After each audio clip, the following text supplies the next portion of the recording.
दुनिया में अमन हो, हर जंग रुक जाए, इससे बेहतर और खबर क्या हो सकती है। लेकिन मिडल ईस्ट की जंग में जो सीज फायर की खबर सुर्खियों में है, उसे ट्रंप की हार से क्यों जोड़ा जा रहा है।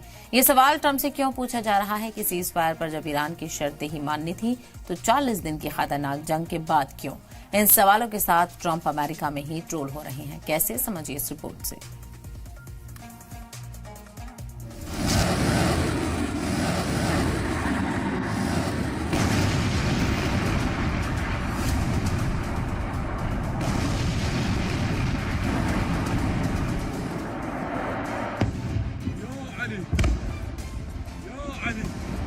40 दिन की पूरी जंग में एक बात खास तौर पर अमेरिकी सदर डोनाल्ड ट्रंप के लिए कही जाती रही कि ये इंसान अपनी सनक में कुछ भी कर सकता है।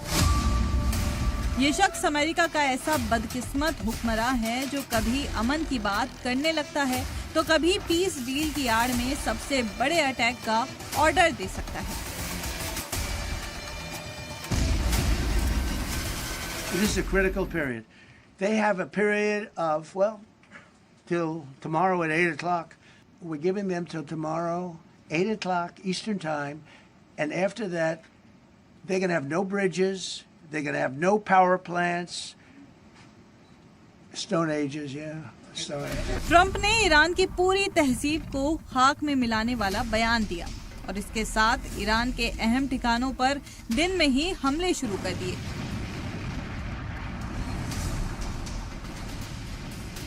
खार्क आइलैंड से लेकर रेल नेटवर्क और बड़े ब्रिज को अमेरिका और इजराइल ने उड़ाना शुरू कर दिया।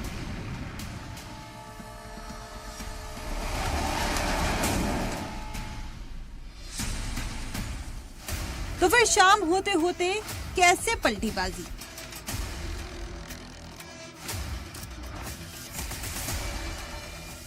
इस सवाल को इन तस्वीर के जरिए समझिए। ईरान ने कैसे जंग के 40वें दिन ट्रंप को झुकने पर मजबूर किया। ये तब हुआ जब ट्रंप की डेडलाइन बाकी थी, लेकिन ईरान झुका नहीं। ट्रंप की धमकी के बदले एक बड़ा पैगाम दिया। ईरान के हजारों लोग उन पावर प्लांट्स के पास पहुंचे जहां पर अमेरिका के हमले होने थे।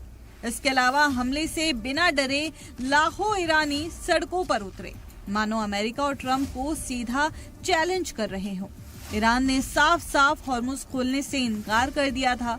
अल्टीमेटम खत्म होने से पहले सारी बातचीत बंद कर दी थी और यहाँ तक कि जब ट्रंप ने पूरी सिविलाइजेशन खत्म करने की धमकी दी तब भी ईरान पीछे नहीं हटा।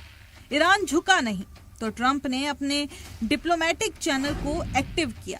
ईरानी लीडरशिप से बातचीत शुरू हुई और रात होते होते वो फैसले हो गए जिसका अंदाजा कल तक किसी को नहीं था। समझौते के मुताबिक 2 हफ्ते तक खुलेगा हॉर्मुज स्ट्रेट। 15% सस्ता हुआ क्रूड ऑयल। 10 मिलियन बैरल तेल की रोजाना सप्लाई शुरू होगी। 2 महीने में नॉर्मल होंगे हालात। 10% तक सुधरेंगी बैंकिंग सेवाएं। ट्रंप ने कहा कि ये वर्ल्ड पीस का गोल्डन पीरियड है। वहीं ईरान की वो 10 शर्तें इस तरह हैं। सिक्योरिटी की गारंटी, मुस्तकिल अमन हो, लेबनान में अमन, पाबंदियां खत्म हो, पोर्ट्स की सिक्योरिटी, स्ट्रेट ऑफ हॉर्मुज पर कंट्रोल, हॉर्मुज से गुजरने पर फीस, ओमान के साथ साझेदारी, सिक्योरिटी रूट्स के रूल्स, रिस्ट्रिक्शन फंड की मांग। आप ये जानकर हैरान होंगे कि पिछली बातचीत में अमेरिका ने ईरान के पास जंग रोकने वाली 15 शर्तें भेजी थी, जिसे ईरानी लीडरशिप ने सिरे से खारिज कर दिया था। लेकिन ईरान ने जब 10 शर्तें अमेरिका को भेजी तो ट्रंप के पास इसे एक्सेप्ट करने के सिवा कोई चारा नहीं था।